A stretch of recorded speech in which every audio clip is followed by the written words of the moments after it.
শুভ সকাল বন্ধুরা, কেমন আছো তোমরা সবাই? আমার ছোট্ট ব্লগে তোমাদের অনেক অনেক স্বাগত জানিয়ে ব্লগটা শুরু করে দিয়েছি। আর দেখো, আজকে বৃহস্পতিবার, দেখছো কিভাবে কুয়াশা। এখন বাজে 8:30। তো সূর্যদেব যেন উঠছেই না।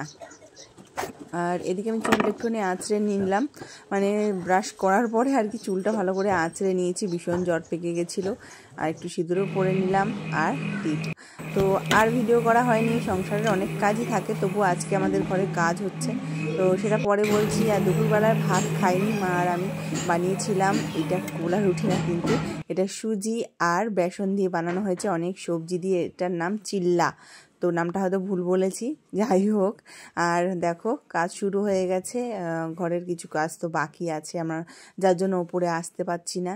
তো একটা লোন পেয়েছি ছোটোখাটো, তো ভাবলাম না টুকটাক করে চলো কাজটা করেই নিই। তো শরীরটা আমার বেশ খুবই খারাপ লাগছিল, তাই মা বলল চল আমি রান্না করছি আজকে। আমার আবার পিসির ছেলে আসবে রাত্রির বেলা, তো সবাই খাবো রুটি, তাই মা আলু চচ্চড়ি করছে আর রুটি হয়েছে, আমিও হেল্প করেছি। তো দেখো, চারপাশে সব বালি টালি সব ফেলে রেখে দিয়েছে মিস্ত্রি, আবার আগামীকাল কাজ হবে। আর রুটি হওয়ার পর, তরকারি হওয়ার পর রুটি করা হলো। তো ভাই নিয়ে চলে এসেছিলো মিষ্টি, সব আমরা আনন্দ করে খেলাম। টাটা।